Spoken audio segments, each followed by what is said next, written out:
ERA has been under 3, but he's been a setup guy. 7th, 8th inning for the Giants. When he was that closer, you saw that ERA start climbing above 4, even into the 6s.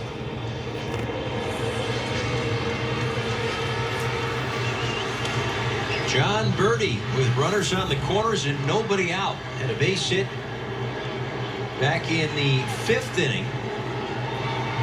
Marlins looking for their first hit with runners in scoring position this afternoon.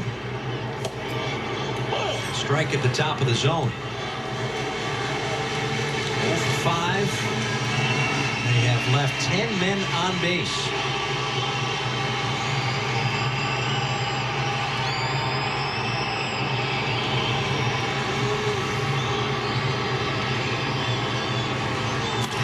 Berti, center field.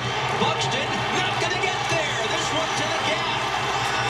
Martin Prado held at third. Berti at second. And the Marlins are within 2.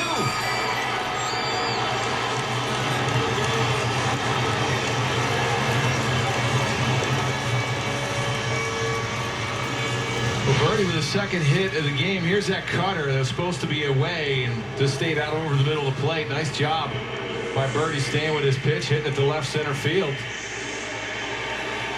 Tying run on second, nobody out. Maybe a little walk-off, a little grand slam from Anderson last night. A little 3-run homer maybe today. Hey, why not? You had to call, and what I meant yesterday, you thought, oh, have you ever called a home run before? Right. No, you actually called his. You called Anderson's home run, and I didn't get a chance to explain it. And you thought, well, am I nuts? I did think that. Yeah. Yeah, I have called home runs before. No, I'm talking about actually predicting. I think, yeah, predicting. There you go. Maybe I should have said that.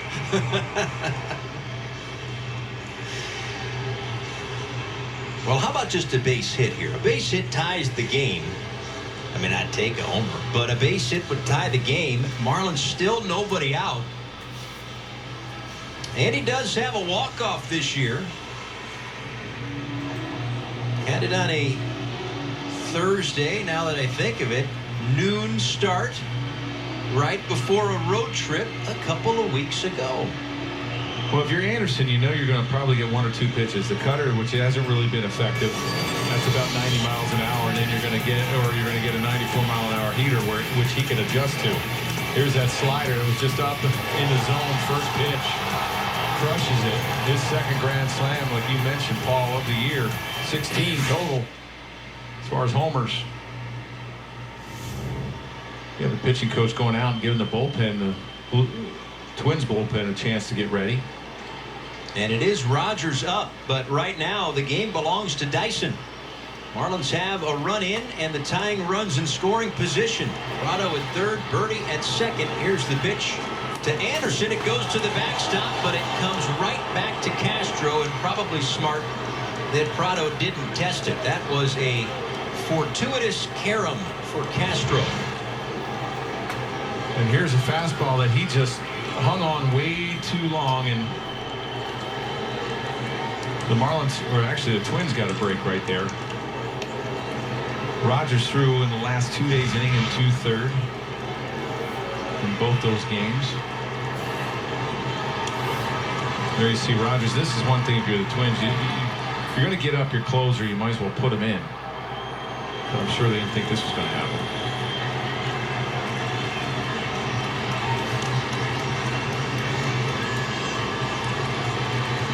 Dyson's 1-0 is outside. 2 balls, no strikes.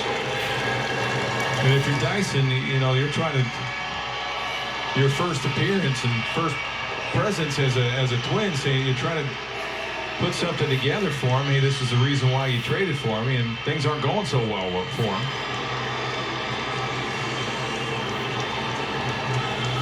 But you have the right guy up. And he's got a good count. 2-0.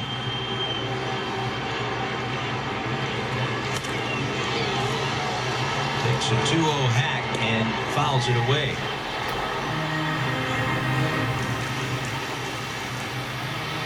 Well, that's a pitch he wasn't thinking about going in the gaps. He was thinking about taking it over the wall.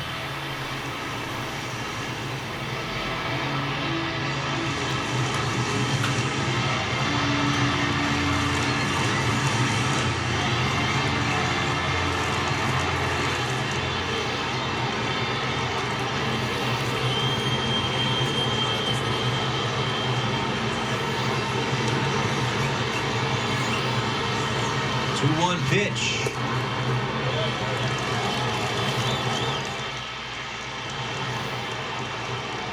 Well, Dyson has stayed away, away, away, and away on that fourth pitch. He has not come in at all. He doesn't want to get beat inside, so Brian Anderson does a nice job of hitting the ball the other way. Doesn't pull these pitches on the outside part of the plate.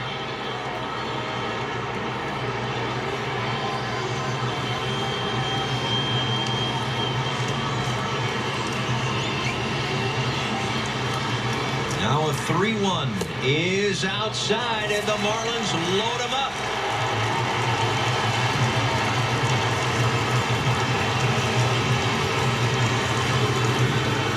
That is going to do it for Sam Dyson in his Twins debut.